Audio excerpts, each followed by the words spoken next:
Hello అండి అందరికీ. February ending time, March April time అంతా ఎగ్జామ్స్ టైం.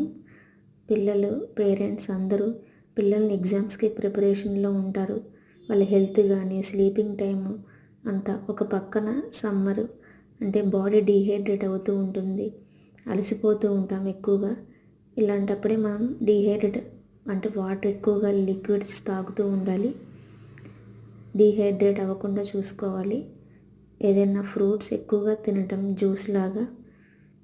అయితే మనం పిల్లల్ని చదివిస్తూ ఉంటాం, వాళ్ళ స్టామినాకి మించి ఎక్కువ మార్క్స్ తెచ్చుకోవాలని వాళ్ళని ఫోర్స్ చేయకుండా వాళ్ళ స్టామినాకి తగ్గ మార్క్స్ రావాలి, ఇంకొంచెం ఒక స్టెప్ ఎక్కువ తెచ్చుకునేలాగా ట్రై చేయండి అని మనం వాళ్ళని కన్విన్స్ అయ్యేలాగా చేసి చదివిస్తూ ఉండాలి. ఇంకా ఇక్కడ మా పాప అయితే ఇక్కడ ఉయ్యాల ఊగుతూ ఉంది. ఉయ్యాల అది చిన్న కొలంబస్ లాగా ఉంది నాకైతే. ఇక్కడ అయితే వీళ్ళకి 10 days హాలిడేస్ వచ్చాయి, ఎగ్జామ్స్ అయిపోయాయి. ఆ తర్వాత కొత్త క్లాస్ స్టార్ట్ అవుతుంది, బుక్స్ ఇస్తారు, పేరెంట్స్ మీటింగ్ టైం ఉంటుంది. ఇంకా ఈ లోపల వీళ్ళు టీవీలు, ట్యాబ్లు, ఫోన్లు, సైకిల్, క్రికెట్ ఇలా గేమ్స్ ఆడుతూ ఉన్నారు. సో ఇలా చెట్లతో, నేచర్తో దగ్గరికి తీసుకొద్దామని చెప్పి ఇలా ఒక పార్క్కి తీసుకొచ్చాను. ఇక్కడైతే పెద్ద పెద్ద చెట్లు ఇలా ఉన్నాయి చక్కగా.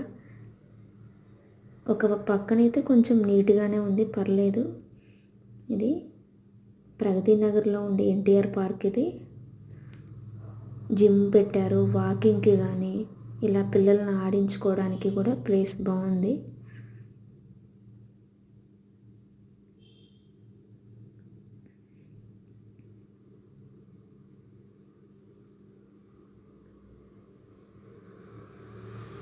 పెద్దవాళ్ళు, చిన్నవాళ్ళు అందరూ కూడా ఇక్కడ జిమ్ దగ్గర చేస్తూ ఉన్నారు. ఇలా ఎగ్జామ్స్ అయిపోయిన తర్వాత మళ్ళీ నెక్స్ట్ క్లాస్ స్టార్ట్ అవుతుంది. సో వాళ్ళు మళ్ళీ కొంచెం రిలాక్సేషన్, రిలీఫ్ కోసం కొంచెం కొత్త ప్లేస్ చూసినట్లు ఉంటుందని చెప్పి బర్డెన్ ఫీల్ అవ్వకుండా ఉండాలని అనుకుంటూ ఉంటాను నేను, పిల్లలైనా పెద్దవాళ్ళమైనా. సో అలా ట్రై చేస్తూ ఉంటాను. లాస్ట్లో ఈ ఫుడ్ తీసుకున్నాము. Thank you for watching.